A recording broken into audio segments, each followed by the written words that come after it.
Hall को हर दिन और बोझिल होते देखना मेरे लिए मुश्किल होता जा रहा था।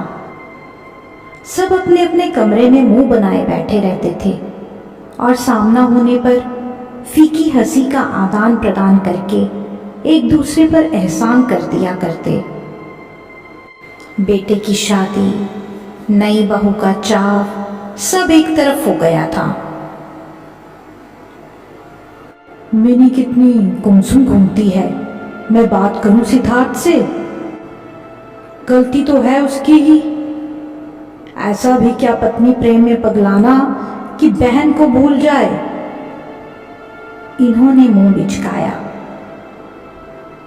देखिए, गलती तो मिनी की भी है। भाई की शादी हो गई तो वो अपनी पत्नी को भी तो समय देगा। मैंने अपनी बात रखी। देखो, तुम तो लेखिका हो, इशारे से समझा दो। वो क्या कहती हो?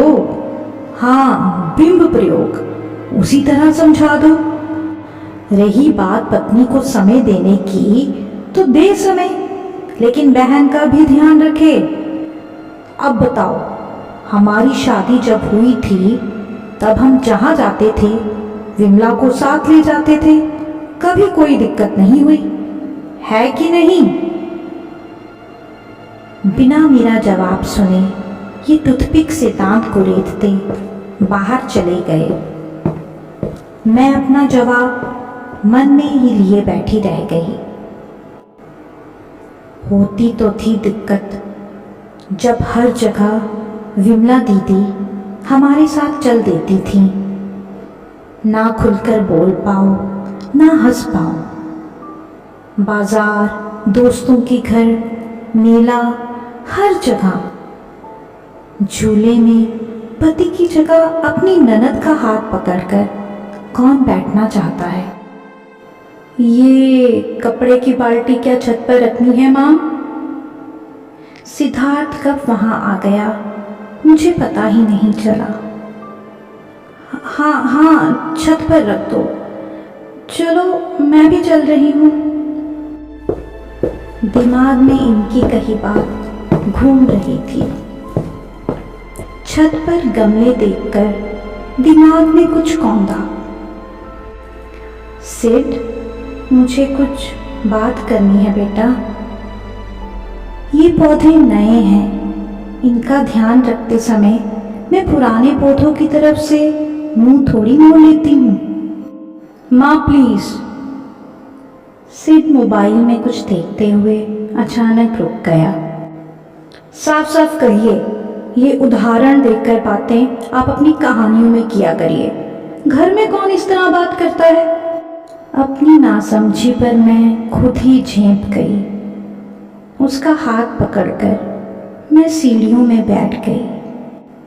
सिड, जब मिनी पैदा हुई थी तो मुझसे बहुत जलते थे, क्योंकि सब उसका ज़्यादा ध्यान रखते थे।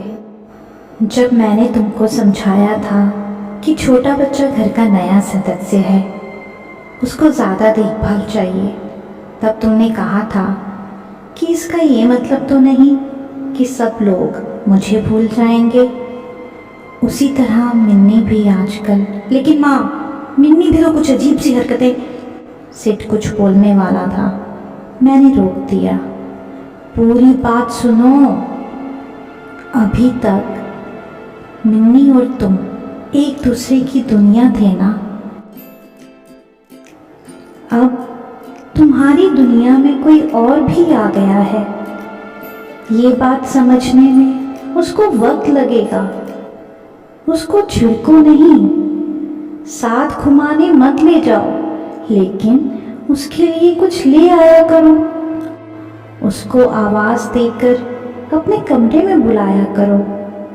पहले की तरह लड़ो झगड़ो, थोड़ी देर के लिए ही सही। सिड अपराधी की तरह बैठा सब सुन रहा था। संभवतः पिछले दिनों की कुछ कड़वी बातें दिमाग में घूम रही होंगी। मैंने उसका सर हिलाते हुए नीचे चलने को कहा।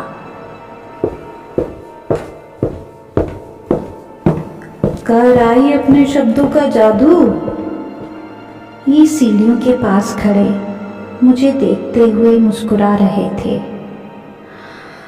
अभी कहाँ, अभी तो आधा काम हुआ है। मैंने लंबी सांस खींचकर कहा। मतलब अभी आपकी बिटिया रानी को भी तो समझाना है। मैं मिनी के कमरे की ओर बढ़ते हुए मन ही मन अपने संवाद याद करने लगी। देखो मिनी, जब तुम पैदा हुई थी तो मैं तुम्हारा ज़्यादा ध्यान रखती थी। तुम परिवार की नई सदस्य थी, उसी तरह भाभी भी नहीं है ना, तो सिद्धार्थ भैया को उन पर ज़्यादा ध्यान देना होगा ना।